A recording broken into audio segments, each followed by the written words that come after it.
रहीम अस्सलाम वालेकुम नादरीन, आप यूट्यूब चैनल देख रहे हैं। मैं इमरान खान हूँ। नादरीन, एक मरतबा फिर इमरान खान साहब की बहनों की इमरान खान साहब से मुलाकात नहीं करवाई गई, बल्कि टॉर्चर किया गया। और ये बदतरीन तशद्दुद है। ये लोग वहाँ पे बैठे रहे, काफ़ी देर तक धरना दिए रहे। उसके बाद उठकर इन्होंने इस्लामाबाद की जानिब जब रैली निकाली तो पुलिस ने इनके ऊपर तशद्दुद किया। नजम नाम का एक बच्चा है, उसको मारा, उसको गिरफ़्तार किया। अब अलीमा खानम मना भी कर रही थी पुलिस को कि आप हमें गिरफ़्तार कर लें, इस बच्चे को छोड़ दें, लेकिन पुलिस ने कहीं दुकानों में बंद किया, लोगों को धक्के दिए, गिराया। इमरान खान साहब की बहनों को भी सड़क पे गिराया गया। और ये चीज़ें अब नॉर्मलाइज कर दी गई हैं बहुत हद तक। यानी पहले होता था, बड़ा रोला पड़ता था, शोर मचता था पाकिस्तान में, लोग इसकी मजम्मत करते थे, लेकिन अब मजम्मत भी नहीं करते कि ठीक है, इमरान खान साबिक वज़ीर आज़म है, उसकी बहनें आती हैं, बेशक उनकी उम्र 70 साल से ज़्यादा है, लेकिन मारो कोई बात नहीं। क्योंकि ऐसा दिखाई देता है कि आसिम मुनीर साहब की नज़र में जो इज़्ज़तदार ख़वातीन हैं वो सिर्फ मरीम नवाज़ है, बख्तावर है, या उनकी अपनी फैमिली की ख़वातीन हैं, या इज़्ज़तदार जरदारी की बेटियां, नवाज शरीफ की बेटियां। ये ख़ानदान उनके लिए इज़्ज़तदार है, बाकी लोग इज़्ज़तदार नहीं हैं। इमरान खान साहब की बहनें हो, बीवी हो, रिश्तेदार हो, पाकिस्तान की दीगर ख़वातीन हो, मिडिल क्लास फैमिली बहुत सारी आती हैं, इनको मारो, कुटो, जलील करो। यानी जिसके अंदर भी थोड़ा सा कौम का एहसास है, यार जो इमरान खान के साथ है, उसको तो ना ये खातून मानते हैं ना ये कुछ और मानते हैं, उसके ऊपर जुल्म करते हैं, बर्बरियत करते हैं। तो ख़वातीन सिर्फ इन्हीं के घरों में रहती हैं और कहीं नहीं रहती। इमरान खान साहब की बहनों पे फिर से तशद्दुद हुआ, उन्हें सड़क पे गिराया गया। तहरीक तहफ़्फ़ुज़ आईन पाकिस्तान ने मुज़म्मती बयान जारी किया और पीटीआई ने भी किया, जैसा कि हर मरतबा किया जाता है। तहरीक इंसाफ ने कहा कि पुलिस की जानिब से रावलपिंडी में होने वाली बदतरीन फसादियत और तशद्दुद की मजम्मत करते हैं। आज इमरान खान से उनके अहल खाना और वकला की मुलाकात का दिन था, नहीं करवाई गई मुलाकात। आखिरी मुलाकात को तकरीबन 50 दिन गुजर गए हैं। खुली अदालती अहकामात की और इंसानी और इखलाकी और कानूनी रवायात की मुसलसल खिलाफ वर्जी हो रही है। मुलाकात रोकने के इस गैर आइनी इकदाम के बाद इमरान खान की बहनों और अवाम ने धरना ख़त्म करके रावलपिंडी में एक मुकम्मल तौर पर पुरअमन रैली निकाली। मगर पंजाब पुलिस ने सब्र, कानून और शाइस्तगी का मुजाहरा करने की बजाय हमेशा की तरह तशद्दुद और जबर का रास्ता इख्तियार किया। बिला इश्तिहार लाठीचार्ज किया, वहशियाना तशद्दुद किया। इमरान खान की बहनों के साथ साथ सूबाई वजीर मीना खान अफरीदी और कौमी असम्बली में पाकिस्तान तहरीक इंसाफ के पार्लिमानी लीडर शाहिद खटक को एक दुकान के अंदर बंद करने की कोशिश की गई, जो पंजाब हुकूमत की पुलिस की खुली गुंडागर्दी का एक और सबूत है। इस तशद्दुद के नतीजे में दर्जनों कारकुन जख्मी हुए, कई वर्कर्स को गिरफ्तार किया गया, कम उम्र बच्चों को भी हिरासत में लिया गया, जो किसी महज़ब और जमहूरी मुआशरे में नहीं होता। गाड़ियों को भी नुकसान पहुंचाया गया। और पंजाब हुकूमत का जो रवैया है वो गैर जमहूरी है। जबर और तशद्दुद के ज़रिए अवाम की आवाज़ को दबाने के नाकाम हथकंडे हैं। इमरान खान के अहल खाना और वकला से मुलाकातों को रोकना ये गैर कानूनी है और गैर इंसानी इक़दामात हैं। इसकी मुकम्मल जिम्मेदारी पंजाब हुकूमत और पंजाब पुलिस पर आयद होती है और उन्हें इसका जवाब देना होगा। पीटीआई ने जिम्मेदारी डाल दी पंजाब हुकूमत की और पंजाब पुलिस की। हालांकि पीटीआई अच्छी तरह जानती है कि इनकी टके की औकात नहीं। जो लोग ये कर रहे हैं वो लोग ये कर रहे हैं और वो हमेशा से ये करते आए। उन्होंने कायदे आज़म के साथ ये किया, फातिमा जिन्ना के साथ ये किया, लियाकत अली खान के साथ किया, मशरकी पाकिस्तान में क्या किया, जुल्फ़िकार अली भुट्टो के साथ किया, बेनज़ीर भुट्टो के साथ किया, नुसरत भुट्टो के साथ किया। उन्होंने सबके साथ ही किया। नवाज शरीफ की बीवी की गाड़ी को हवा में उठा दिया लिफ्टर के साथ। ये बात है जब नवाज शरीफ डील करके जद्दा भाग गए थे, उससे पहले की बात है। तो ये हमेशा से वही लोग करते हैं, एस्टेब्लिशमेंट ही करती है। तहरीक तहफ़्फ़ुज़ आईन पाकिस्तान ने भी इसी तरह का एक मज़म्मती बयान जारी किया है और उन्होंने अपील की सिविल सोसाइटी से, मीडिया से और जमहूरी क़ुव्वतों से कि वो आइन की बालादस्ती और अदलिया की खुद मुख्तारी के लिए अपनी आवाज़ को बुलंद करें। ये आ गई तहरीक तहफ़्फ़ुज़ आईन पाकिस्तान का भी बयान।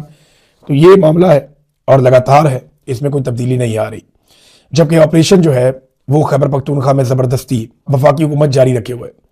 अब हो ये रहा है कि इन्हें लगता था कि पाकिस्तान तहरीक इंसाफ को ये बर्बाद कर देंगे ऑपरेशन के नतीजे में, लेकिन जिन जिन लोगों को उनके घरों से, उनके इलाकों से बेदखल किया जा रहा है, रास्ते में पाकिस्तान तहरीक इंसाफ के MNAs और MPAs खड़े होकर उन्हें रोकते हैं, उनसे पूछते हैं, उनके हालात दरियाफ्त करते हैं और उन्हें अपनी हमायत की यकीन दहानी करवाते हैं। तो वो जो एक बयानिया ये बना रहे थे, कोशिश कर रहे थे कि लोगों को रुसवा करेंगे और पाकिस्तान तहरीक इंसाफ पे डाल देंगे, वो ये कर नहीं पाए। डॉक्टर अमजद ने और कुछ और दीगर लोगों ने एक नुक्ता उठाया।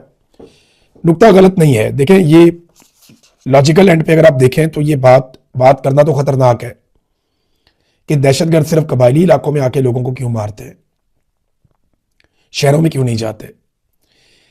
यानी नॉर्मली ये जो दहशतगर्द लोग हैं ये अपने आप को इस्लाम के साथ जोड़ते हैं ना, ये कहते हैं हम इस्लाम लेकर आना चाहते हैं, तहरीक तालिबान पाकिस्तान या तहरीक तालिबान अफगानिस्तान। तो एक्चुअली तो ये इस्लाम पसंद लोग हैं ना, तो ये इस्लाम के साथ जोड़ना चाहते हैं। उन्होंने सवाल ये उठाया कि ये लोग कहते हैं कि हम इस्लाम के लिए लड़ रहे हैं, लेकिन ये हमले उन लोगों पे क्यों नहीं करते जो गैर इस्लामी हरकतें कर रहे हैं। एक टेक्निकली एक सवाल उठाया और लॉजिक उसे मानती भी है। बेशुमार ऐसी पार्टियां होती हैं, ऐसी दावतें होती हैं, लेकिन वहां पे कभी भी किसी किस्म का कोई दहशतगर्दी का हमला नहीं होता, होना भी नहीं चाहिए।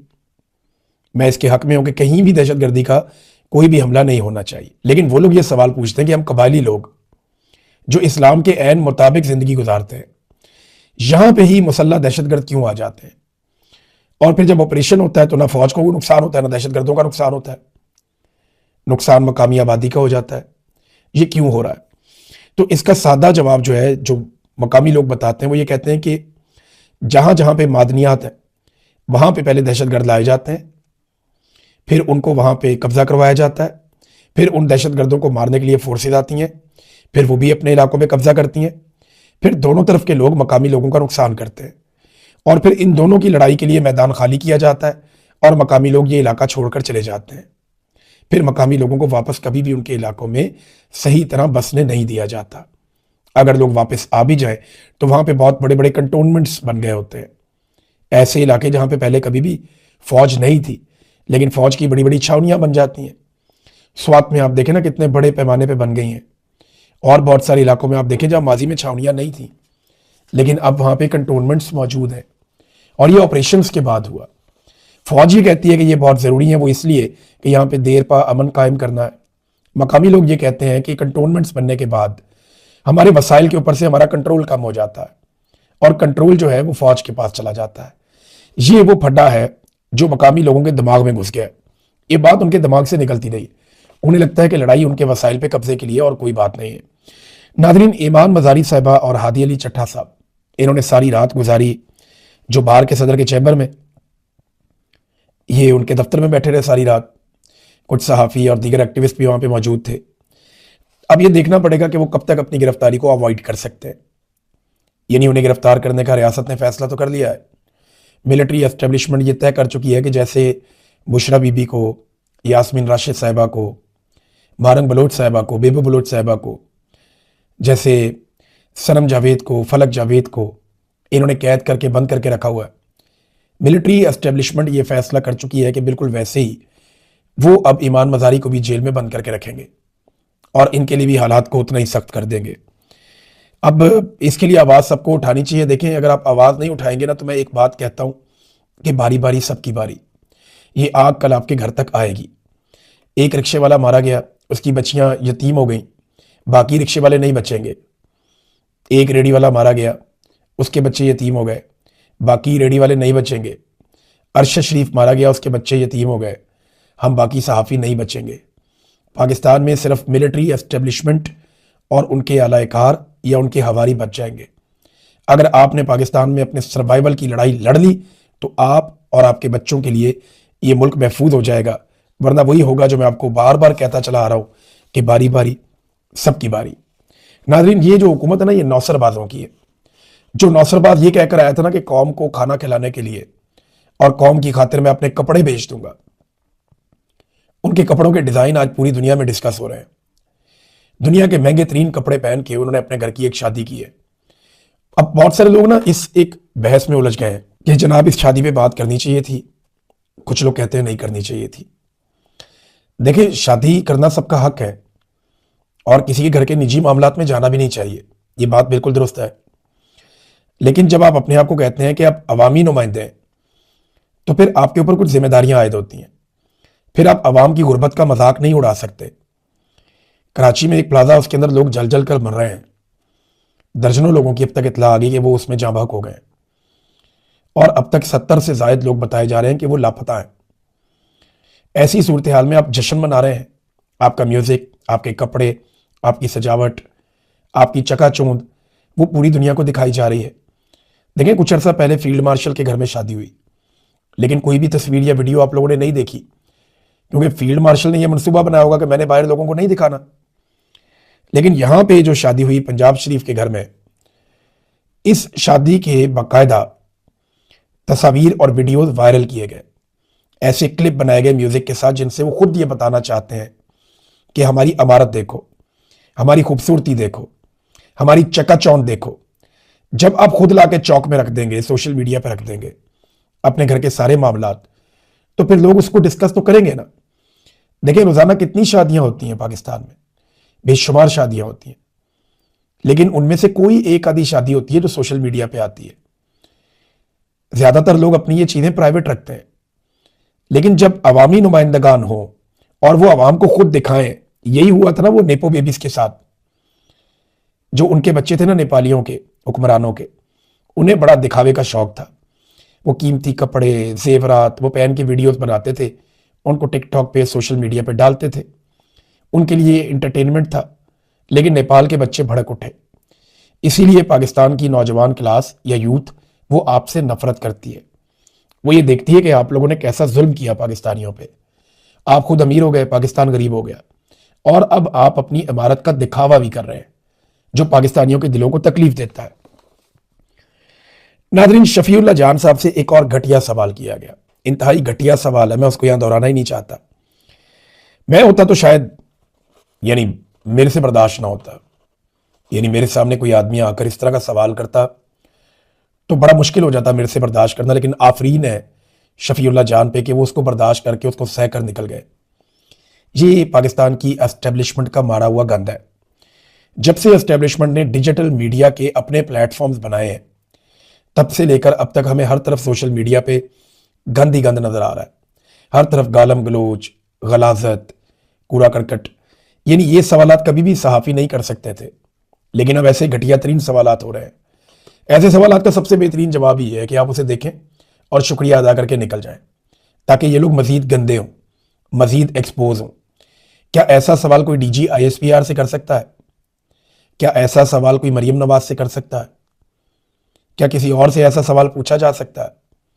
ये इंतहाई घटिया और गलीज हरकत है, और इस तरह का जो ट्रेंड है उसको परवान चढ़ाया पाकिस्तान में, पाकिस्तान की एस्टेब्लिशमेंट ने और नून लीग ने खास तौर पे। तो ये बड़ी ज्यादती है। सहाफियों को भी चाहिए कि ऐसे लोगों को अपने से दूर रखें, या ऐसे सहाफियों को अपने बीच में खड़ा ही ना होने दें, आने ही ना दें, और इनकी हौसला शिकनी करें, क्योंकि ये सहाफत को गंदा कर देते हैं। ऐसा कुछ होता है तो मुझे शर्मिंदगी होती है, आपको भी होती होगी जो सहाफी सुन रहे हैं। तो आप इनसे अपने आप को दूर करें, ऐसे लोगों से, ऐसे घटिया सवालात पूछने वाले और जाती और निजी नौयत के हमले करने वाले, ऐसे जो दरिंदे हैं जो आपके बीच में घुसाए गए हैं, एस्टेब्लिशमेंट ने घुसाए हैं या एस्टेब्लिशमेंट के कहने पे वो चल रहे हैं, तो इनसे आप फासला इख्तियार कीजिए। इस लेवल के घटियापन का हमारे पाकिस्तान की सहाफत या उनका चेहरा जो है वो इतना गंद अपने ऊपर मिलने का मुतहम्मिल नहीं हो सकता। इनसे दूर जितना अपने आप को करेंगे उतना सहाफियों के लिए बेहतर है। नादरीन, सेनेट में और कौमी असम्बली में जो अपोजिशन लीडरान आए, उन्होंने आते ही पहला मुतालबा ये किया कि इमरान खान को रिहा किया जाए, और इसी से पाकिस्तान के मामलात हल हो सकते हैं। लेकिन मुझे नहीं लगता कि आसिम मुनीर साहब ये करेंगे या ये होने देंगे। इमरान खान साहब के दौरे हुकूमत में जो 6% वाली ग्रोथ थी, वो गुज़िश्ता 4 साल में अगर उसकी आप एवरेज निकालें ना, तो 2% भी नहीं बनती। और अभी IMF ने एक मरतबा फिर अपनी पेशन गोई पाकिस्तान की सालाना ग्रोथ के हवाले से तब्दील कर दी, 3.6 से कम करके 3.2 तक ले आए। मेरे ख्याल में ये 3 से भी नीचे आ जाएगी, और ग्राउंड रियलिटीज को अगर आप देखें तो ये 2 भी बहुत मुश्किल से अचीव करेंगे। लोग पाकिस्तान से पैसा निकालकर भाग रहे हैं, और आलमी मंजरनामा तब्दील हो रहा है। पाकिस्तान के अंदर तो तबाही है ही, पाकिस्तान बैन अवी सतह पर भी घुटनों पर बैठा हुआ है, और अब पाकिस्तान के हुक्मरानों को हर वो चीज़ माननी पड़ेगी जो डोनाल्ड ट्रंप कहेंगे। डोनाल्ड ट्रंप जो कहेंगे आसिम मुनीर वही करेंगे, और आसिम मुनीर कर देंगे, शहबाज शरीफ साहब उसे ओन कर लेंगे। हमारे पाकिस्तान में जो दरबारी मौलवी हैं वो इन इकदामात को ऐन इस्लामी सआदत करार दे देंगे, और पाकिस्तान का मीडिया उसे एक अजीम सफारती कामयाबी भी करार दे देगा। ये है पाकिस्तान का सफारती मुस्तकबिल।